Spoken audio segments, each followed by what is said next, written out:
Hello, hello, hello. Welcome, Hi. everybody. Thank you for joining us again for one of our In Conversation series. Today, we have a very, very special guest, Vasundhara Vee, who is a phenomenal singer, performer, educator, and now author with her new book, Big Dreams and Bold Choices. Thank you, Vasu, for joining us today. It's a pleasure. Thanks, Adi. This is great. I'm so excited. It's been so long since we caught up. So, I know, I know, I know. We, randomly catch each other, but I think this is a time when I can totally pick your brains and then, go into many, many different things. Maybe from your early life, and then all throughout all the amazing musical projects that you've done, and all the things that you're doing now, and especially your new book. Congratulations on that, by the way. thanks. Yeah. Great. So, I think probably we can start from the beginning. Like how was your earlier years, and when did music come into your life? It would be nice to know about that. I think music was always around the house, and my granddad used to have lots of vinyl at home, and he would keep playing it. So it was always in the environment, and it was a mix of everything because he used to love to travel, and so he would pick up music wherever he went, and sometimes he would leave the records on, but sometimes he'd keep changing them. So my relationship with music is not so much about albums, but like songs. Mm, And that's something that I found very difficult to break out of, because I always felt like the song was the entity, and the album is like a completely different, like, art form. But that's right, how it right. started.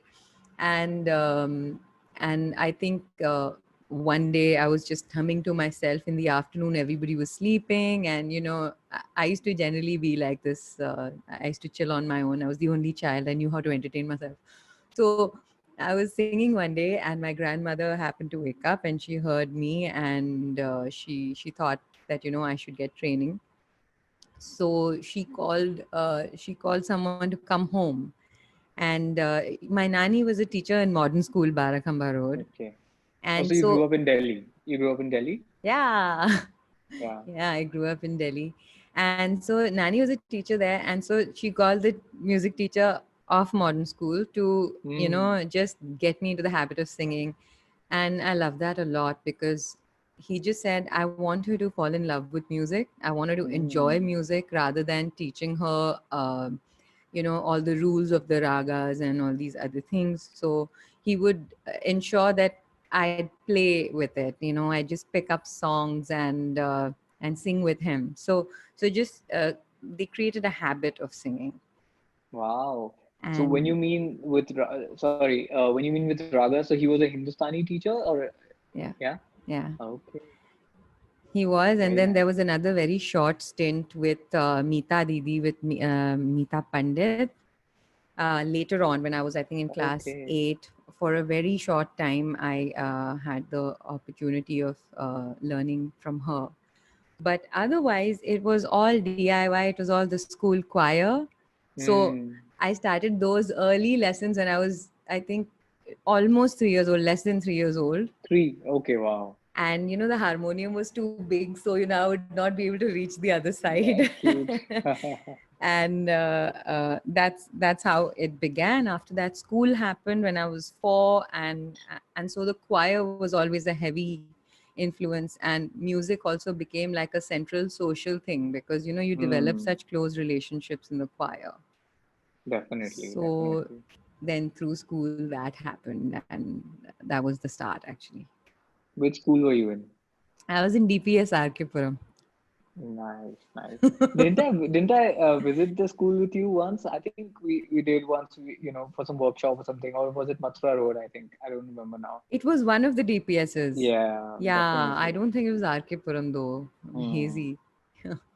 Yeah, so then that's great. So that's obviously, I mean, what I've heard with a lot of people who, had the choir experience, there's a lot of learning with osmosis, and you just sort of pick up a lot of music just by being around music and like everybody singing. And then I think what also happens is that you get a very good sense of harmony, Yeah.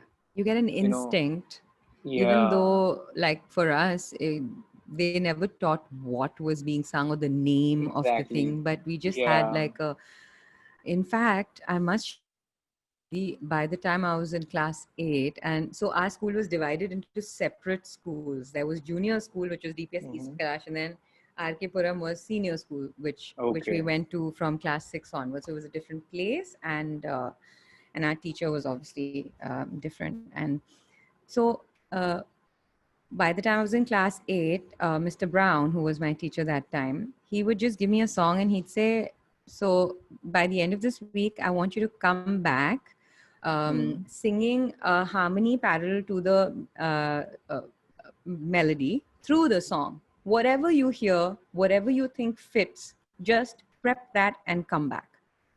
That's amazing. And we, you know, it forced us to listen and to intuit and to, you know, develop an andaza of what would work. Hmm.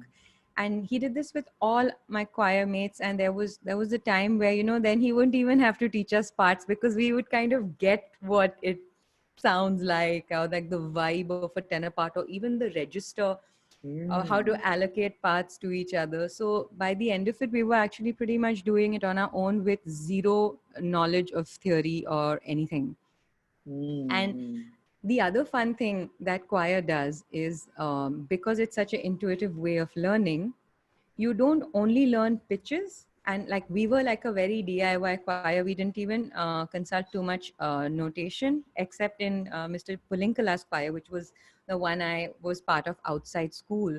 So Okay. uh, what would happen when we were not focusing on the pitches was that we were all learning pitch, tone, time feel, inflection together. It was like one.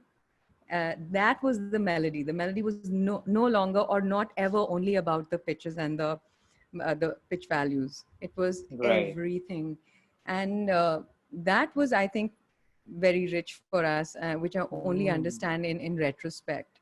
Right. That's quite amazing. That's quite amazing. Nice. And then we had, I think I met you in AU, if I remember correct. The first time I met you was in AU. So how was that? I have such fond memories of that. And how was that experience for you? I mean, AU was a one of a kind thing, and we were never able to replicate it again. We were Right. all of us actually. The magic, Adi, is that we were all the perfect age. We had the perfect amount of time to devote that kind of energy, and True, true, true. with a combination of leadership for it was just, plus it was a choir that was led by professionals. So there were all of us kids, but then there was Annette, and there was Ani, there was Prithvish, Gaurav Aluwalia, and all these guys who were already working. Were you also already playing professionally by the time you came to AU? Kind of. I think it was one of my first sort of entries, into something that, like, for example, I not really. I was like experimenting with some bands, and we hadn't really sort of gotten out. And I think Oni pulled me in, or maybe, and I don't remember. And I was just like, okay, what is happening? Like, it was definitely something that I had to kind of push myself to Mm. match up to what was going on. And I mean, it was definitely a huge learning experience, and just to be in that sort of environment. Because for Yeah. me, music came in much later. So Mm. many obvious things were like very new to me. Like, and I said, just hear this chord progression and figure it out or whatever. And I was like, wait, what? How do we do this, or how do we do that? So I remember like there was a lot of new learning things that Mm. that was going on. So definitely I wasn't really playing professionally, but it was a very good stepping sort of stone for me to kind of get my feet wet and understand how things work. So that was great. Yeah, and I think for me as a singer that time, um, the material that AU would choose was also much more complex, and Yeah, especially in the later years, it was much more complex, and everybody was like, as a collective, pushing each other to try to gather, try to be able to hear better and all. definitely, So definitely. yeah, AU was everything. I was pretty much my only education up until Mark. Hmm. Okay. Wow. So those of you, actually, we just jumped in and started calling AU. So those of you who don't know AU, AU is Artists Unlimited, and it was a absolutely phenomenal group of a lot of singers and musicians, and then we were just sort of experimenting, and it was a fun hang basically. Yeah, and it was So genre no yeah, bar, age no bar. Everybody had to sing everything, and sometimes close to the concert. This is another yeah, cool thing that I like to share with everybody who doesn't know about AU. We used to do a concert annually at Kamani Auditorium, for which not only did we practice like crazy, but we would also raise funds for the brochure so that we could, right, right, um, yeah, afford the concert.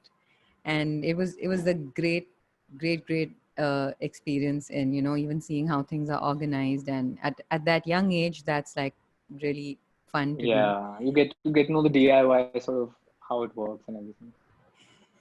Nice. Yeah, we used to go to what was that, South X, that marketplace, and the just before rehearsal, and it should be really hot, and we used to walk into the shops and we would ask them if they wanted to place an ad at the in the brochure or not.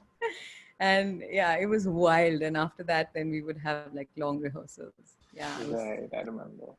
So then, I think, so when did you get into your own sort of professional groups, and like what was the next sort of step for you, uh, as a musician, performer?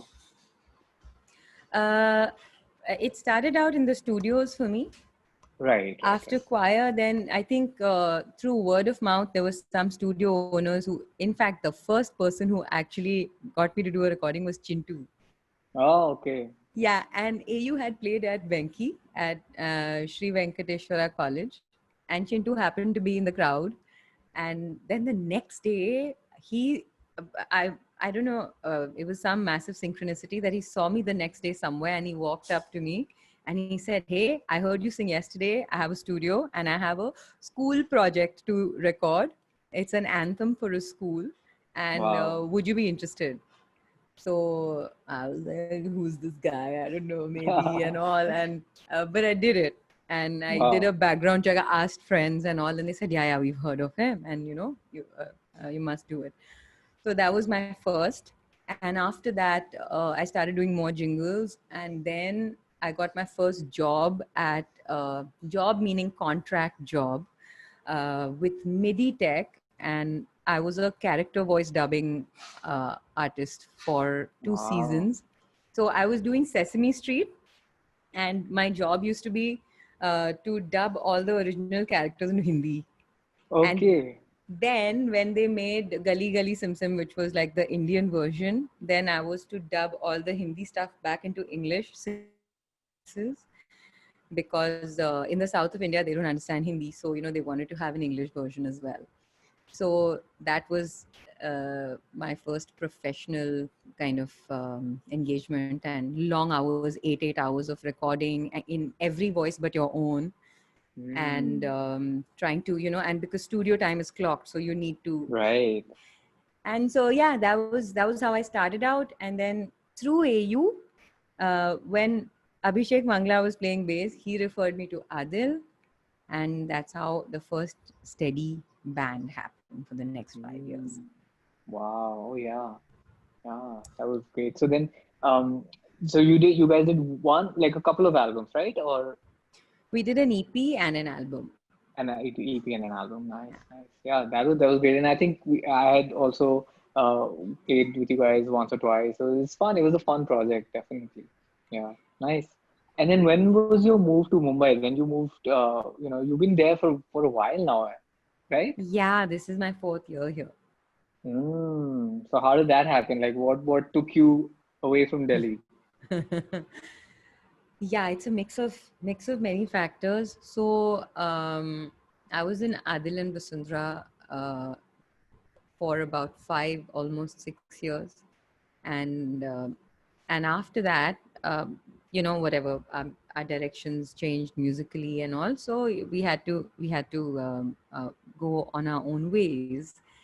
And so after that, I worked with Tarun for a teeny bit on the next collective with him Right, and Chayan, and I was also trying to figure out, what do I do now? Who am I? How do I?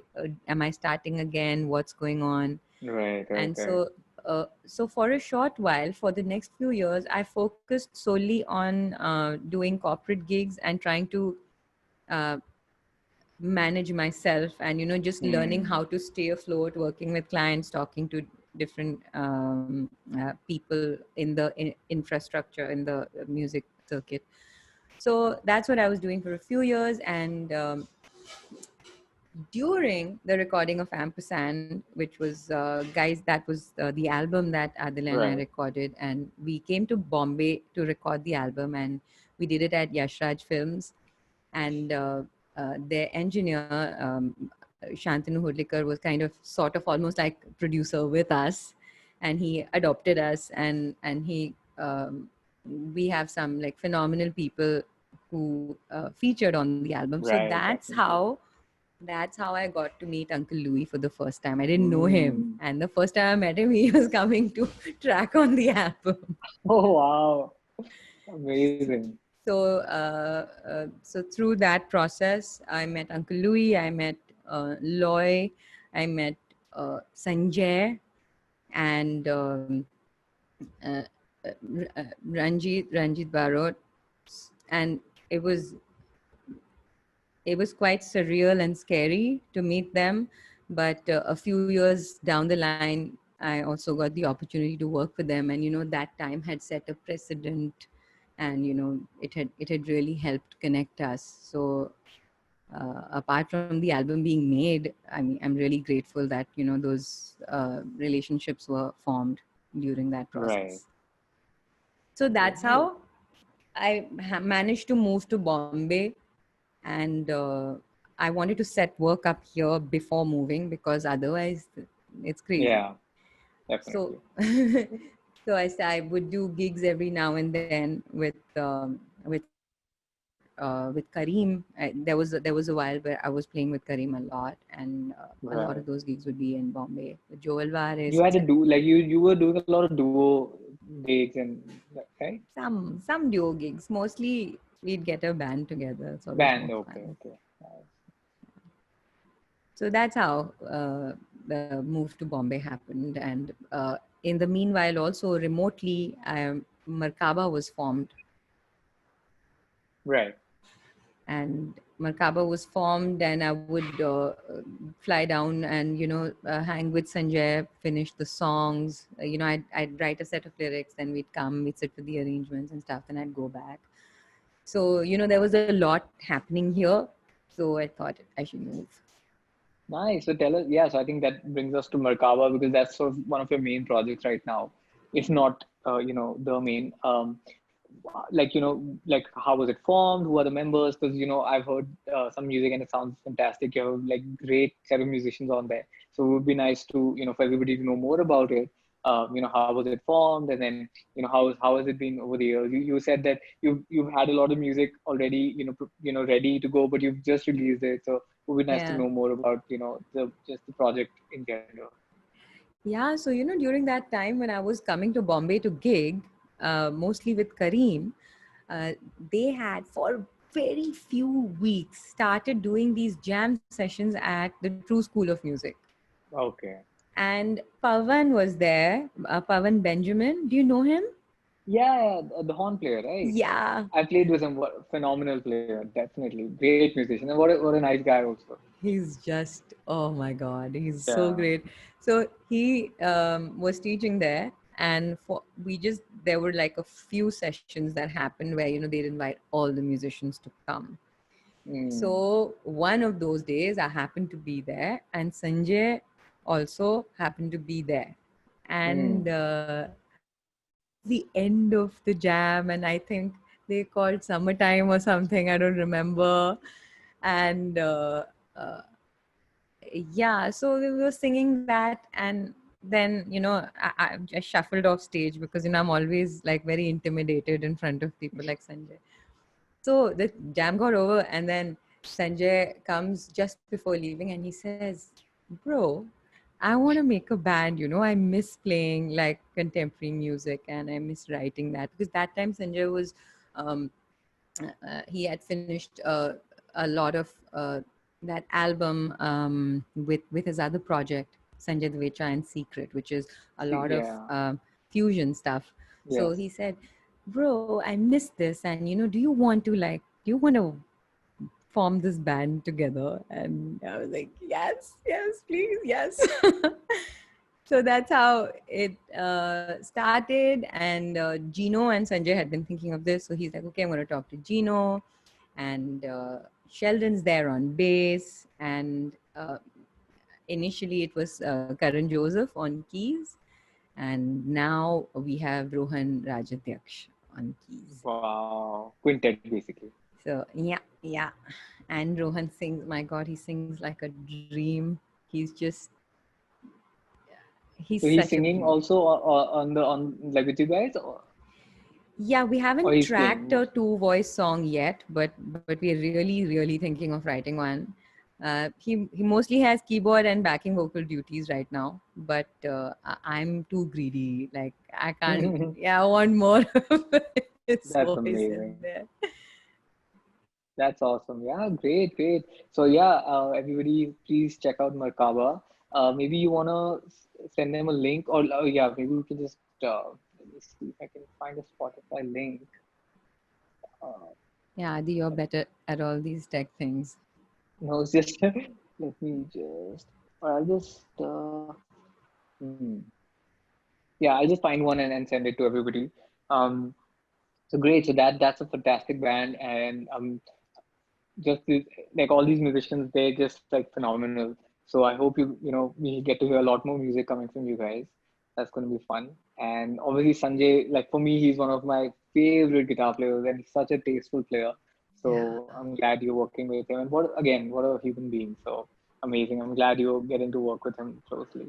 And that's Definitely. the thing also about Merkaba is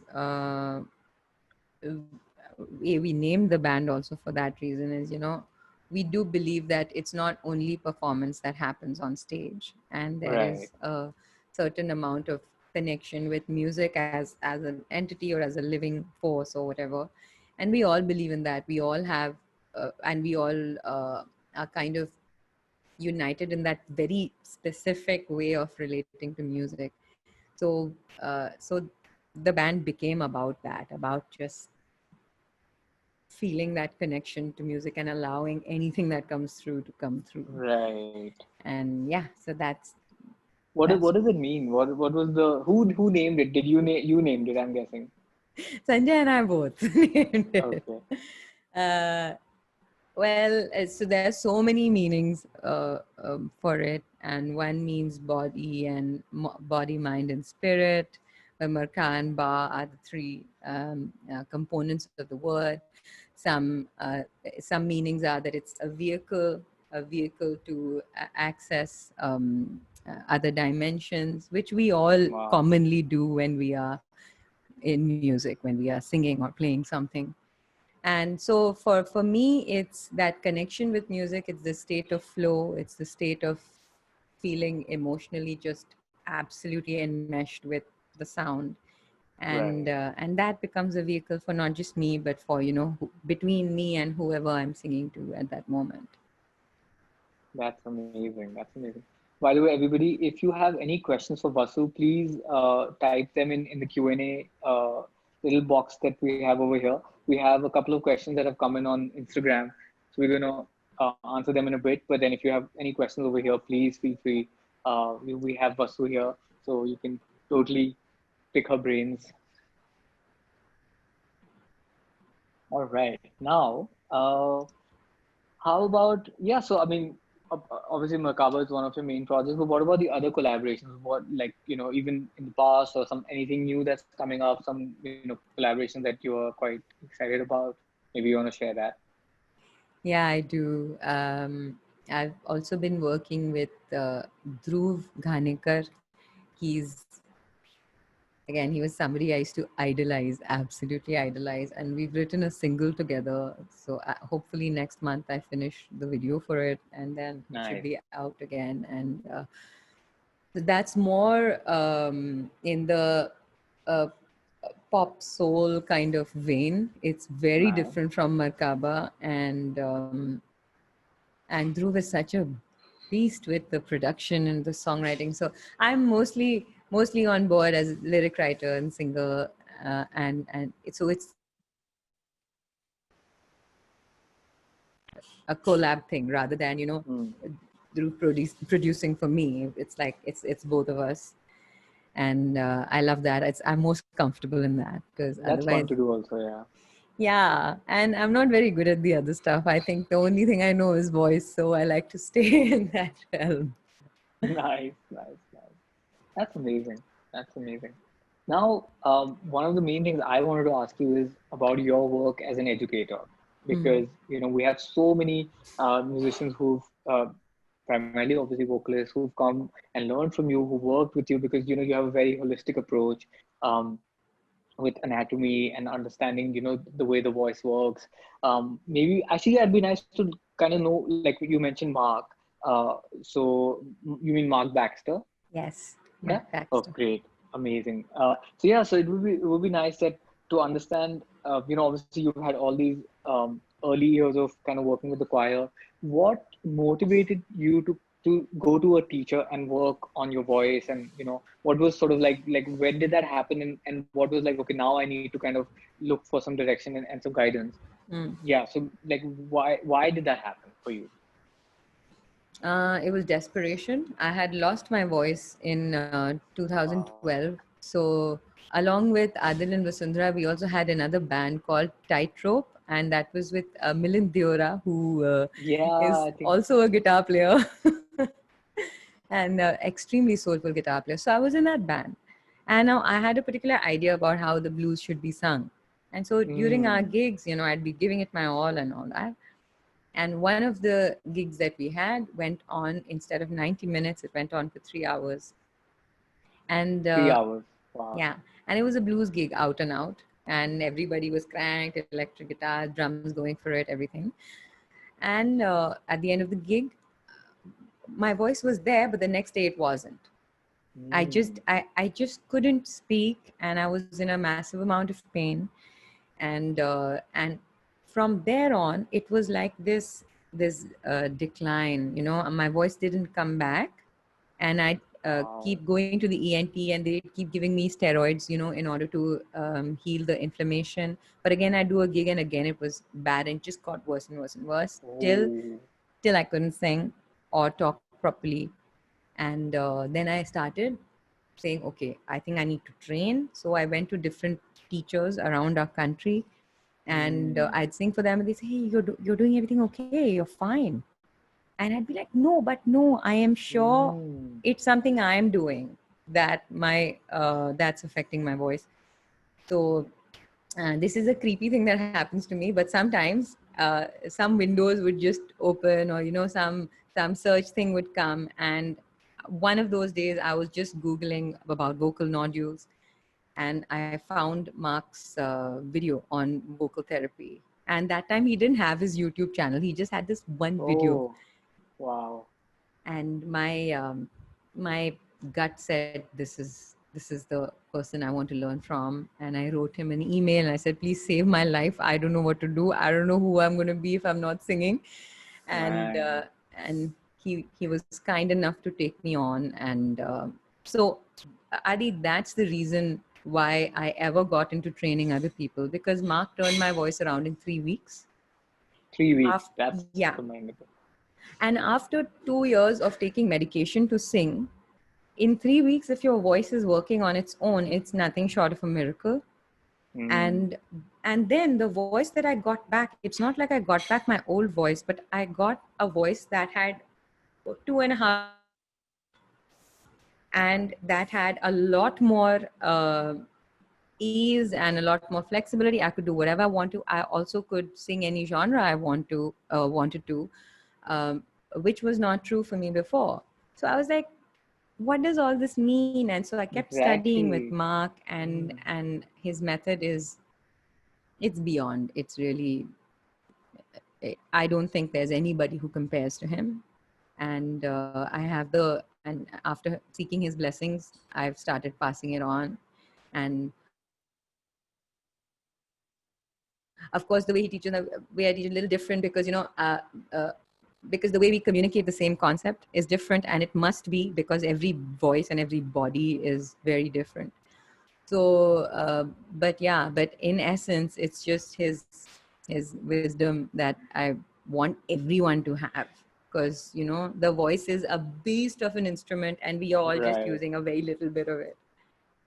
Definitely. And then obviously there are so many myths surrounding it, so many misconceptions, and then obviously, and then so many habits that we develop over the years, and then Yeah. unlearning that and working. I mean, yeah, definitely. And then again, as you said, like just taking medicines to sing is not a good place to be for any vocalist. There's something definitely wrong that's happening, either Yep. in the rehearsal stage or the live or the performance stage. Something that we need to fix on a very sort of fundamental level. And this is something that I also do with myself and my students with guitar. Like sometimes we'll be playing like this, and then we develop shoulder issues and like the wrist things. Like for I think all instrumentalists, we really need to understand like the body as a vehicle. And we sometimes just sort of abuse it to the point where we can't make music anymore.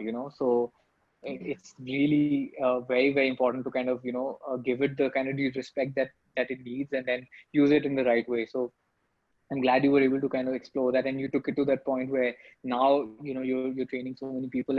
And what I find fascinating is that you even have Hindustani vocalists coming to you. So how is that, or Carnatic vocalists? So how is that experience for you? Because I would imagine, yeah, an R&B singer or a soul singer, obviously they want to go to Vasu. It's like a very obvious sort of a choice, but that yeah. Yeah, it's wild. It's wild. Because I don't know anything about Hindustani classical and or any of those forms, but what I know is that the empiricals are pretty much the same no matter what you're singing. So when I understood from Mark that you can sing any genre, then I also understood what's the common thread. And so what I train people is vocal behavior. Hmm. So no matter what you're singing, whether it's Indian classical or whether it's any form of Western or other music, uh, there's always high, low, loud, soft, inflection, dynamic. Those are the empirical factors. And the way they combine forms an idiom. Amazing. Definitely. That's a very good way to put it.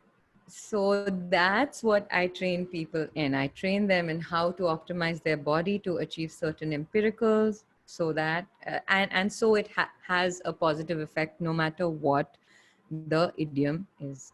Hmm. Amazing. That's great. So And I I've also, written. Oh yeah. Adi, sorry, I'm cutting you. No, no.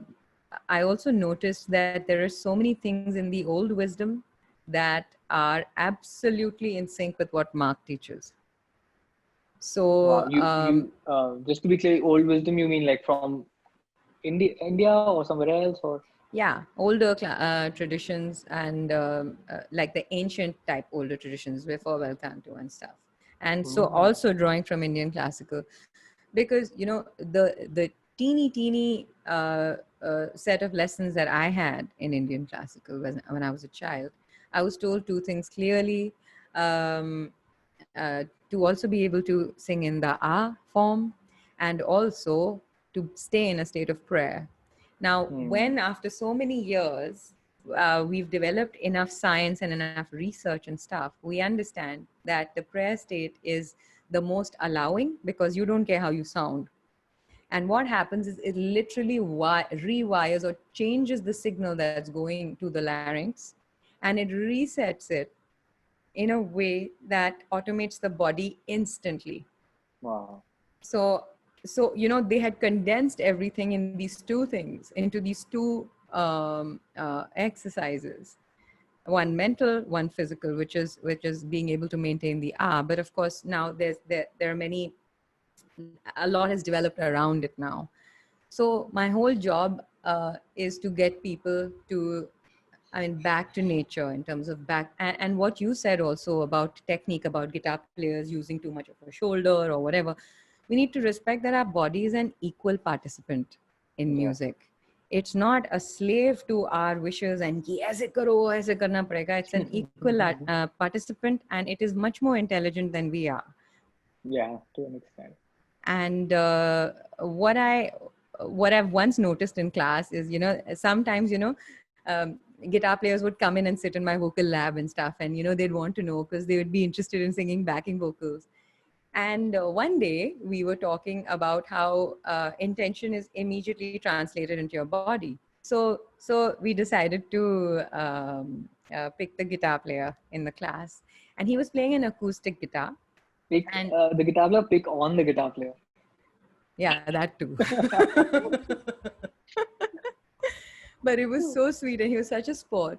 And we just kept changing the signals by giving him words, and the sound on the instrument was immediately changing because he was in an allowing state and he was letting it happen. And it was an acoustic instrument. He wasn't changing the EQ, but the Mm, tonality was changing real time.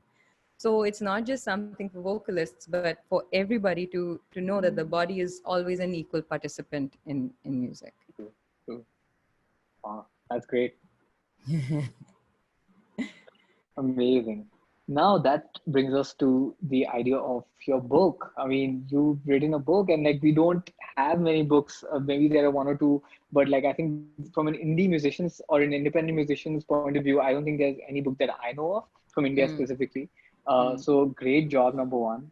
I've just kind of flipped through it, and it's definitely on my to read list. And I really want to get into it, but whatever I've seen is just amazing, and it's a huge commitment to do that. Like, I mean, like how long did it take you to write, number one, and like what inspired you to kind of like, okay, now I'm going to write a book. It's a huge undertaking. It's not like, yeah, I'll just maybe write a few articles on online or something. It's a huge undertaking. So please tell us about like how did that idea come about, and why did you even like take this upon yourself? Well, I took it upon myself because I was naive and I didn't know how much it takes. But then once it started, I had to finish it. But it's called Big Dreams, Bold Choices, and I'll for just post the link also for people so that they can, sorry to cut you, but just posting a link here. I've yeah, also posted Spotify of Merkaba, also Mark Baxter, and then thank you. here goes your book so that people, There, I can see check it. it out on Amazon. Um, and if it's available Amazing. anywhere else, you can let them know. But yeah, please go ahead. No, I'm going exclusively with Amazon because that's just easier for me. But yeah, it's called Big Dreams, Bold Choices, and the important part is the choice part. It's a decision making book.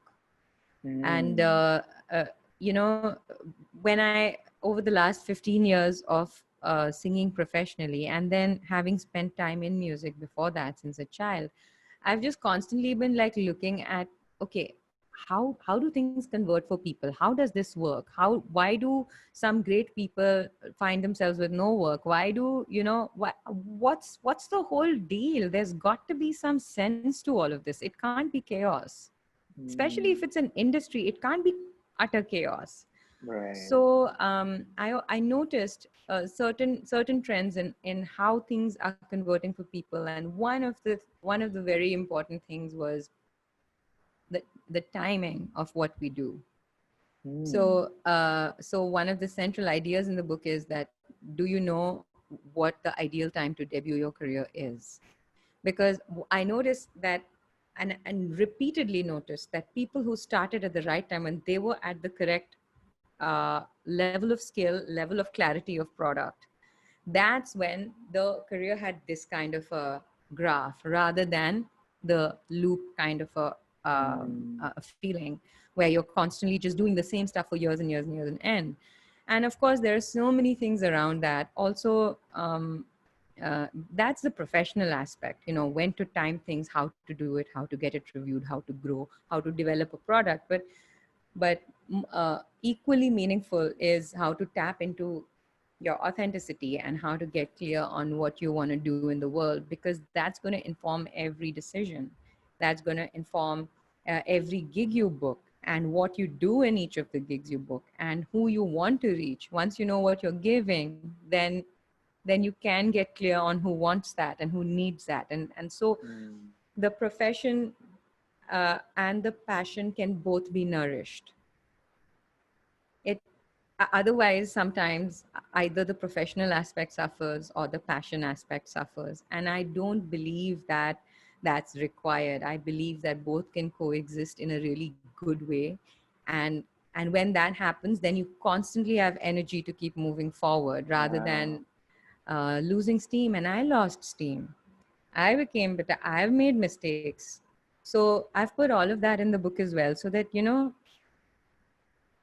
the younger generation or the generation of musicians coming up right now, they have a much steadier growth pattern, and they Yeah. make much better choices. So that's what it is. It's a decision making book for musicians. That's great. And thank you for doing that. Thank you for taking that project on yourself because, again, we have books on the music business, we have all of that, but I think it's coming like, they'll be specifically more about, industries that are in other countries because Yeah. there's a different sort of way of working. Obviously, there's like many, many commonalities. There's there is a central core that doesn't change when publishing or writing or releasing music, all of that. And it's getting more and more globalized, which is amazing. But I Yeah. think still, from the point of view of somebody who spent time in this industry, in this context, it's great to kind of get, information from you and then your perspective. And what I find great is that you've also interviewed people. It's not just all your gyan, you've also introduced other people, Yeah. you got them on board, and like you've gotten all these perspectives for people to understand. And I always love that because I always want to know what people think, what have been their experiences. And then that's always a huge learning because everybody has their own experience, and then you as an outsider can learn from that and then see how that translates to you. you know Mm. so we can always gain so much from other people's experiences. And I really value people who share that openly because that is how a community grows basically. So thank you for doing that. And everybody, I highly recommend her book. I've already put a link here, so please check it out. Thank you. Now, that's great. I think what has happened is through this time, we've gotten a bunch of questions. Some are related to the book, some are about practicing. So Hmm. let us see. So there is a question. I think, yeah, we can maybe, since you just spoke about, artistry and finding your voice as an Hmm. artist in your book, there's a question by Sejuti. She says, how did you go about discovering who you are as an artist? Hmm. Well, I went in loops and loops and loops, and I realized that it's a medium term process. It's not something that can happen in a week or 2 weeks. Hmm. Um, who I was, let's say, as an artist, mm, I was I was very skill based person, when I was much Hmm. younger. For me, especially, when I was in school, we had to transcribe Whitney Houston and Mariah Carey and Christina Aguilera. That was the trend at the time, and those were voices that had a lot going on. So I Higher and became higher and higher. higher and runs and dynamics Yeah, and all that, and also soul. They were very soulful singers. They are. definitely. Um, so I started out imagining that skill is the only thing that we need, and then I realized, wow, skill is developable. It's common, and it's a skill to do what? And that's when that was like a, oh God, what am I doing with all this? So that was the first time I began to think of what I wanted to do. And the first thing that comes to a child's mind is that I'll tell my story. So the first bit was trying to figure out what I can say about my life and how I see life and stuff. But that also, um, after a few years, felt pale to me, because I felt, why do people want to hear what I went through this time or that time or whatever? Hmm. Why do I have to publish journal after journal of my life, really? And after that, it became more about processing. And so right now where I'm at is, this happened, what did I make of it? And in the new meanings that we derive from life, we give people a lens, like a different way of experiencing the same thing. Because I believe that we all have pretty similar stories. We have similar emotions, but the way we look at them and our attitudes towards them are vastly different. So now I feel that I'm inspired to, and I also get excited looking at how people process things. And just like Adi likes to delve into people's past to understand what made them do the things they do now. So that's what I'm doing right now. I feel that there's a sense of clarity you also need if you are creating a product. uh, you want to know what sound it has for a while, till Hmm. you tweak it or till you make a parallel thing. So one is a personal thing, and the other is, if you're creating music to sell, then you want to define it. It should have a feel and a look and a vibe, uh, because that's how people are going to recognize it, and they'll know that this is what they need at this moment, even if they already don't know you as an artist. Mm, So um, specificity in all these regions is quite key. And then mm, once you've defined that, then you know which venues. Because why which venues? Because they call a particular kind of people, they attract a particular type of people, and yeah. those are your tribe. So so it's an inward journey and an outward journey, because they are both very, very interconnected. Interconnected. And Yeah. so specificity is actually the idea. That I hope that answers your question. Yeah. Now, a couple of them are more techniques related. One is, what kind of practice do you usually have for range extension, Mhm. especially while singing in a choir? This is by Srijita. Okay. Shujita, No, Srijita. Shrijita, Shrijita. Yeah. No matter where it is, I think uh, range exercises are pretty much the same. You need to separate behavior from pitch. That's like the core of it. Mm, So if you want to extend your range, it doesn't mean you need to do something, or the first thing you need to undo is that there's anything called a high note, because it doesn't exist in the body at all.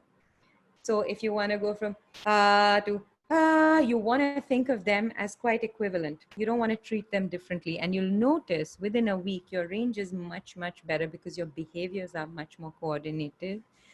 So uh, I would like to say, because otherwise I'm going to take 3 hours to talk about this. So yeah. I'd like to say that find your easiest note for the day. Easiest note means your body is in balance. You're feeling no strain, no pressure. And then you want to increase that state, and that becomes your comfortable range. So my early comfortable range was 0, because I used to create pressure just to sing. And that's one of the reasons why I lost my voice. So I used to be like, and then I used to go, death. So what you need is to find the note where you need to do nothing. Ba, whatever, blah, blue, blue, anything. Whatever your easiest note for the day is, then you start deviating from that without changing any muscular parameters. So you go, do, fa, do, sol, do, sol, do, fa, do, la, do. So that way you can mirror intervals, and you can start extending how far you can go, how far mentally you can go without disturbing your body. And you'll notice immediately that your range increases very, very quickly. In fact, even within 2 or 3 hours, you'll be able to notice that your range has increased. Mm. And I think, if I may add in, like, I think it's very important to kind of practice that, because let's say you found that thing, and then what will happen is that all your old habits are going to come back the next day. And I think it's important to be like, no, no, no, no. Like, and you kind of Exactly. be like, okay, let me fix that. And I think, like, so much of like the physicality of music is about unlearning these things and letting it flow. But yeah, that's again great. And Yeah. obviously, as you said, like, we can't like get into like specifics of this in a session like this, because there's so much, and you can go for 3 hours explaining all this to us, and we'll learn so much. But obviously, Yeah, and also, Srijita, I feel that it's much, much more useful to do teeny bits of practice, especially if it's about technique. So do like 10 minutes in the morning, and then some other time when you're driving, and once when you're going out with your dog to take him for a walk. So when you are occupied with other things, you allow your body to automate, and it also gives you the opportunity to forget and remember. So in that way, instinct is developed very fast, and that's much better than doing 3 hours of practice at the same time mm. for voice. I mean, for the other stuff, I don't know. We have another interesting question by Devishesh. I'm going to read. Let me see if I can make sense. It says, "Hi, you have an awesome voice. My question is, can we make a living out of Western songs? Can we earn sufficient amount of money? We'll have to define what that is. Or if we want to reach out to an international target through YouTube. In India, we don't have anyone who has 1 million plus subs who is doing Western songs. I'm not sure about that. Despite so many Indians do listen to Western songs. Wow, that is, I mean, a big question. I And love this. you, I love this. yeah. Devashish, that's very, very cool. And I'm so glad you're thinking about all these things. Well, making a living, that depends on what living you want to make, meaning what's your standard of living right now. And so you have to plan around that. But when you're talking about making a living, and the other thing you're talking about is fame, which is having 1 million plus followers, etc., and being an artist. So they are kind of similar but separate. In both cases, um, you are a professional. And so you can make a living doing Western and Western forms of music. In fact, a lot of Bollywood is Western music straight up, except for the vocals. So, yes, there's a lot of Western music happening here. There are separate roles you can have. You can be a producer, you can be a live player, you can be a corporate events brand. And there are many such bands who are specifically corporate events brands that make a huge turnover per year, actually. So, so being a professional is extremely possible in the Western music sphere. In fact, I could also dare say that it is more lucrative right now, considering that the community is relatively small. So, yes, it's possible. In terms of stardom, that's a different thing altogether. Like, if I just take my example, I'm not a star, but I'm an established professional. I make enough and more money. I get to take holidays when I want to. I get to save money, and I'm happy with my standard of living at this moment. So in terms, and I'm happy with the kind of people I'm working with. So that way, it's been 15 years of being a professional, but I'm not a star. Why? Because I haven't. It's a different route to take. It's a different kind of product you're going to make. It's a different a way and a much and a completely different way of achieving a certain scale in listenership. You're going to have a totally different kind of team to help you do that. You obviously can't do it alone. And if you're using YouTube, you have an entire lifestyle designed around YouTube. So there's so much to talk about this. But what I mean to say is, first, you need to separate the concept of earning, which is just the professional earning it as earning from music as a skill, and then looking for success in terms of stardom. One other thing that I want to also add is that there are many people across the world who are legit stars, but who are also broke.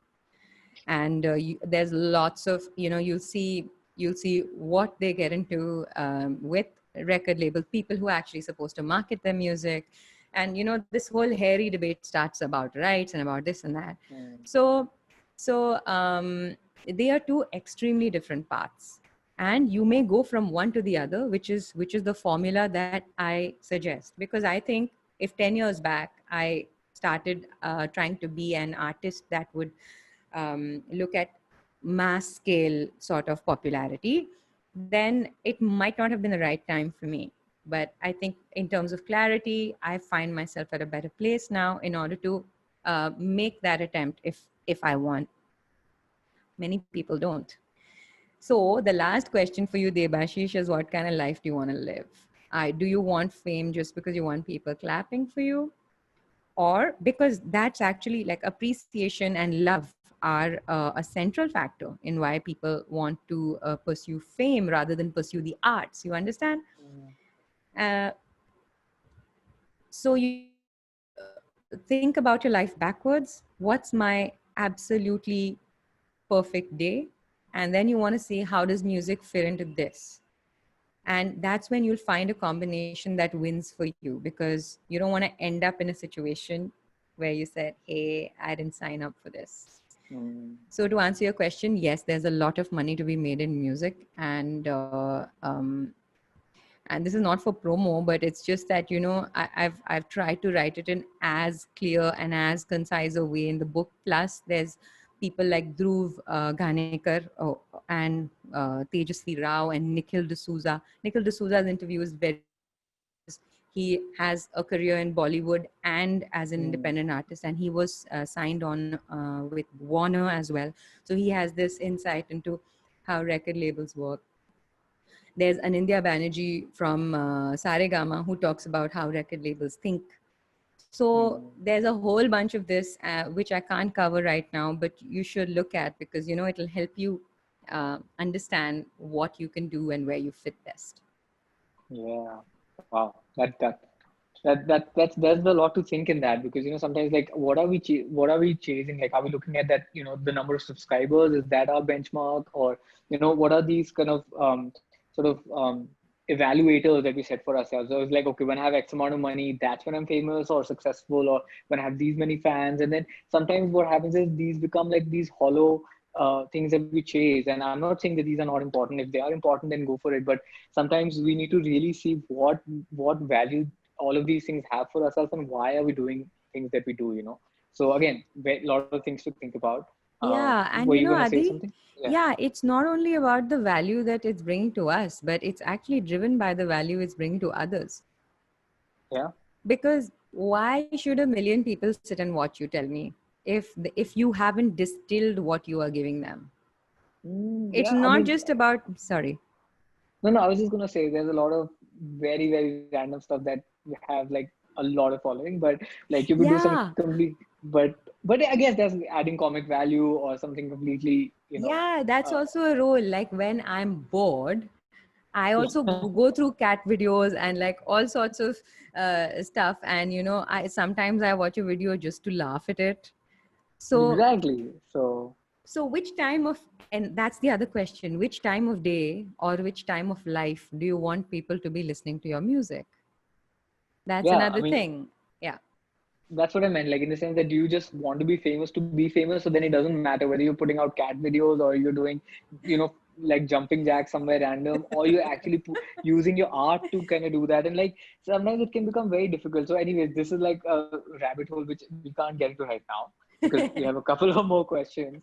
And you know what? I just want to sort of share here that we are so happy that Vasu is a GMI tribe mentor. We're so glad to have her on board.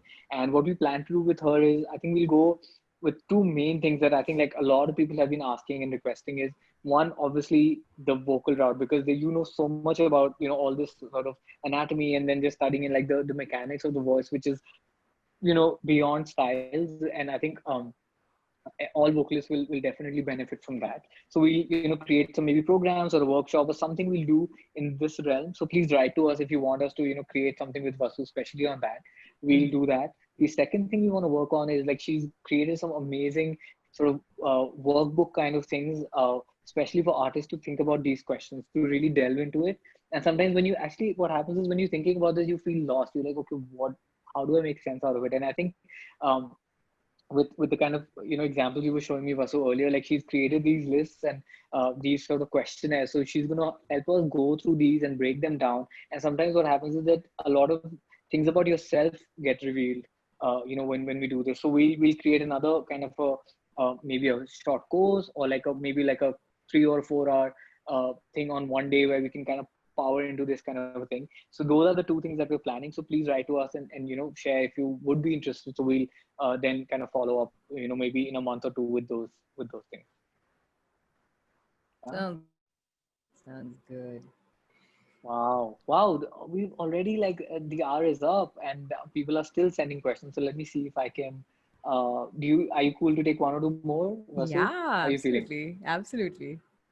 Great. So Jason asked, what are some of the compositional tools or techniques you use for writing music? Wow. Okay. So, Jason, I'm a really bad person to answer this question. I mostly write lyric, and I sing, and I advise on the arrangement aspects, because I'm not a songwriter or a composer at all. So I've always only worked in collaboration with someone who does that. So in that sense, I can't give you a direct answer, but uh, the kind of so I think of rhythm first, and for me, that's key, that's king, that's everything. And recently I was also watching this very interesting chat that Victor Wooten was part of, and he said that nobody's dancing to the key of the song, nobody's dancing to the changes, everybody's dancing to the groove. Yeah. And Oh wow.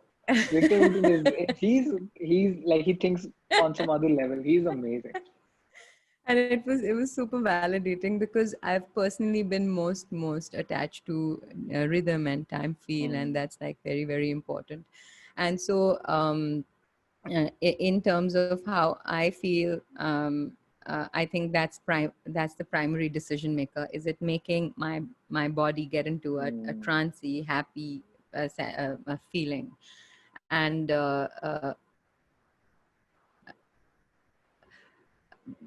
I think people who write lyric need to really think about that as well, because we don't just float over what the band is doing. And like I think the lyric has a very specific percussive quality and a specific lilt, and we need to get into how a language sounds, and that's when we can actually mm. make a lot more sense, because it is actually exactly like a piano or a guitar, in the sense that we contribute to the rhythm and we contribute also melodically, obviously, but we need to look at that as Definitely. well. And a simple example would be also tonality. That's another very very important thing to look at. Why do I say this? If we deconstruct like the styles of, like, let's say Michael Jackson, and let's say, I don't know, Justin Timberlake, okay, two very similar voices, but the way the vocals are composed, and the way the style is composed is it, how does the decay work, how does the flux work, how does the central tone work, and how does the attack work? Mm, So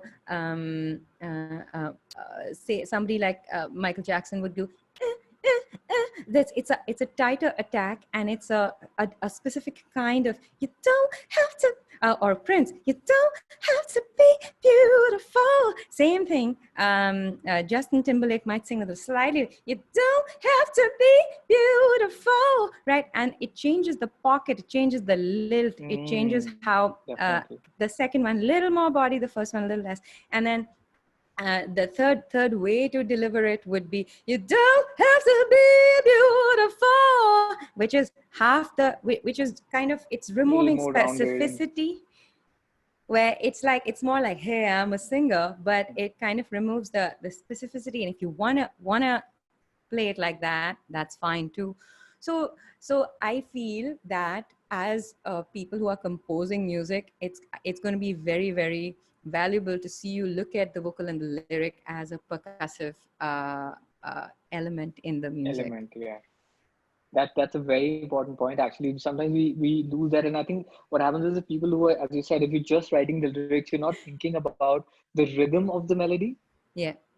because the melody has a rhythm, and it's very very important because it's the top line for in most cases, and then if it's sitting, it has to work with the groove, which is in one way like the lowest sort of the lower part, and if they are not sort of in sync or in counterpoint, there's something is going to be missing there. So Yeah, and the definitely a good thought. language, not Yeah. only the melody but the language, because all consonants are only rhythm. So an Mm. interesting part before writing lyric would be imagining what consonant sound. Is it a ka, or pa, or just a w, r? There, the approximate is a, or Mm. are you thinking of as a d, dut, dut, dut, dut, So you want to think of which consonants work good, and that would be so much fun to write lyric around those. Great. Yeah. Great suggestion. Now, Charita asks a question. Um, let's see.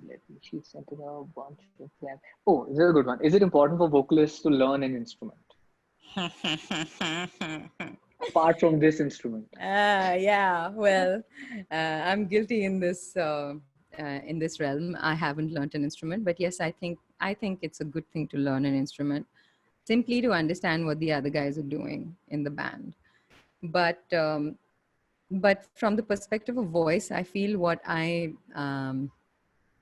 gained was that which I can't play on the piano, I should be able to sing. Like, if you name a chord, I should be able to sing it. Hmm. If you name a certain scale, I should be able to sing it and hear it properly. So I feel that in terms of sometimes vocalists uh, forming a crutch on the instrument, like not me being able to sing without that. That's something that helped me positively. But I feel everybody should know the instrument, definitely, like at least piano, at least, because the richness of insight that you'd get is way beyond, and that's something I'm actually missing. Mm. There's always time. You can do it. Yeah, I'm doing it, but it's like I it, know you feel like wish. I mean, even I feel I wish I had learned piano, earlier. But yeah, my list is too big of many things. So yeah, I think actually, funnily, there are three or four people who asked about writer's block. uh-huh. DSS Vijay Krishna has just asked about writer's block. Naman Kasna has asked the same question, and even Sejiti asked earlier. So I think we can end with that. Like, just generally, like, what do you do when you're facing a dry spell creatively, or lacking motivation? How do you motivate yourself to write something? Those kind of questions. So I've just sort of clubbed questions by a few people. Wow. Hi, guys.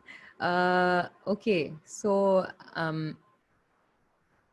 if you're having a writer's block, it could mean a bunch of things.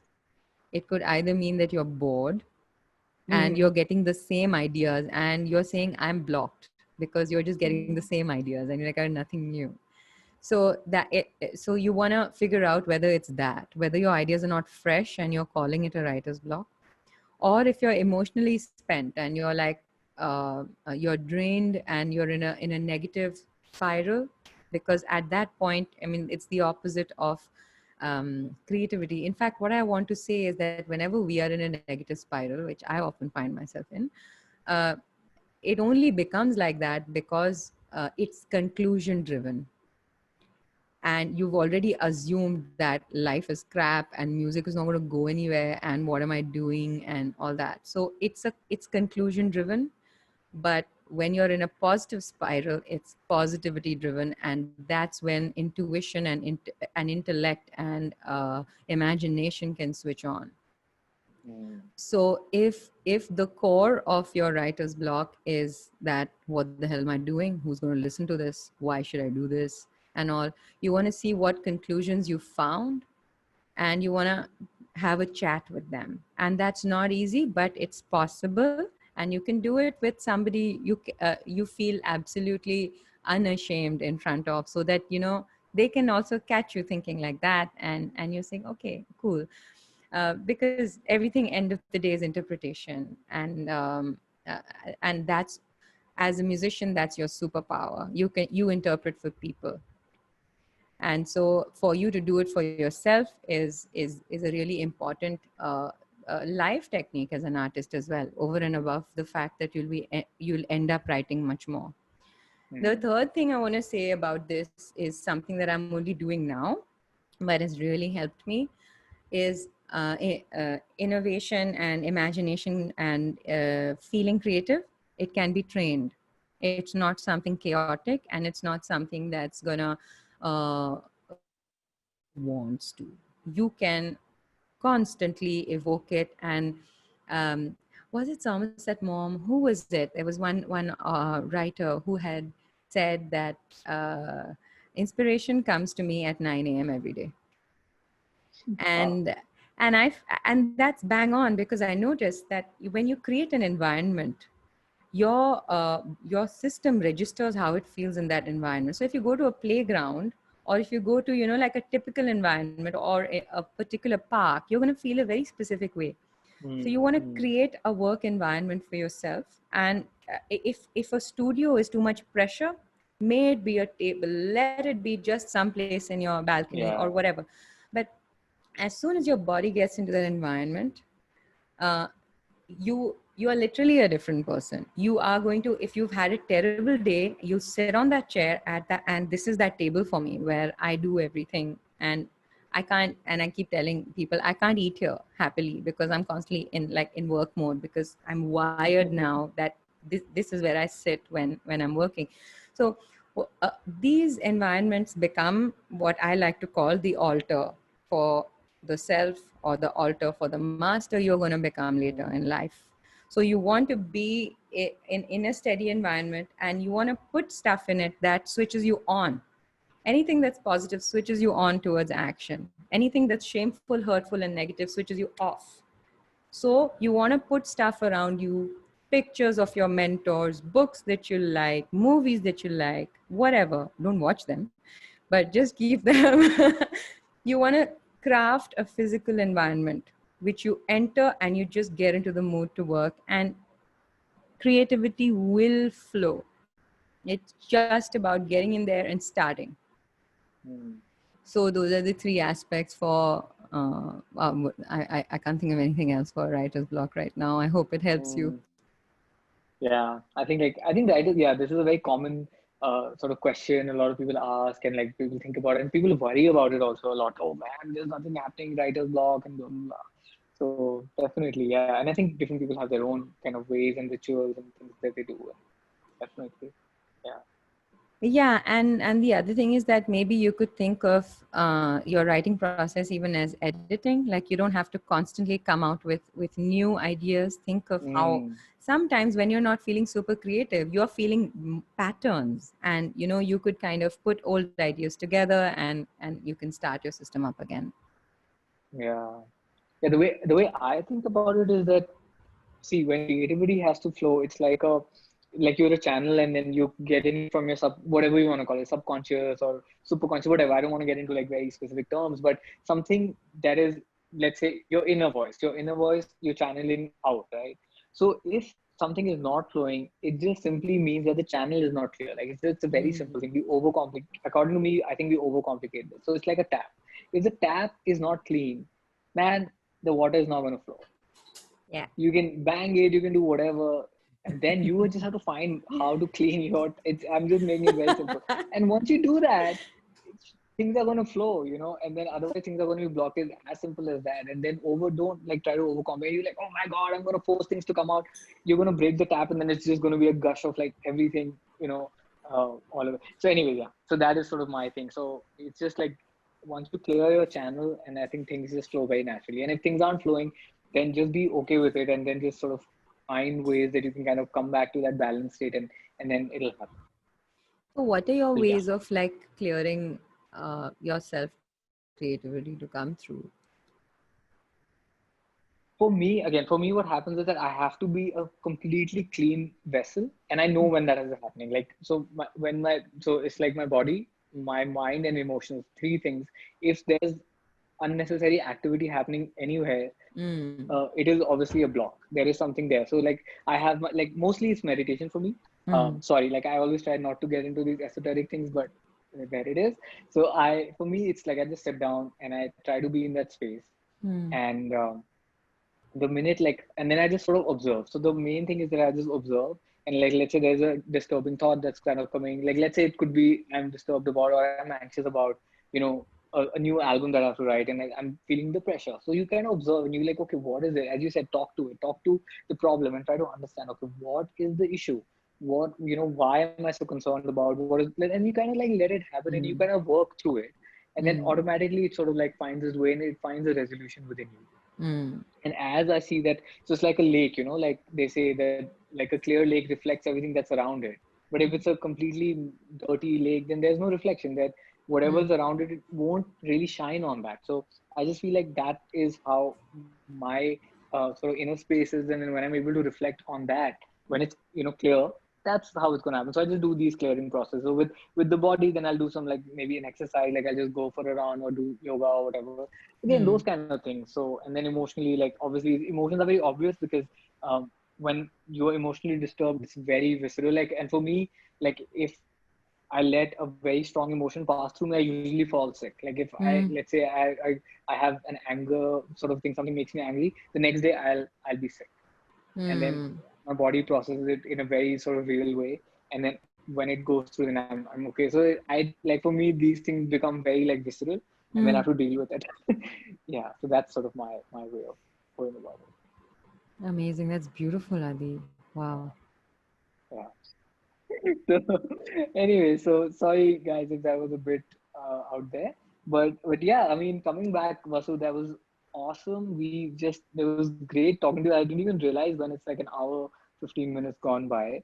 Yeah, I Thank you for know. taking the time to be with us. Uh, and we're so excited to kind of have the new things that we're planning with you. All the attendees, I'm sure they gained a lot out of the session. Thank you everyone for being here and joining us today. Thank you for all the questions. And I think with that, we can say goodbye. Vasu, any parting words? Oh, well, I'm just looking forward to seeing you all again. And if there's anything you still want to talk about, just send me a message on Instagram or something. And yeah, we are all the same community. We're always here. So happy to do whatever whenever. See you all. Thank Yay! you. See you everybody. Thanks again, and thank you, Vasu. Thanks, Ati. Bye.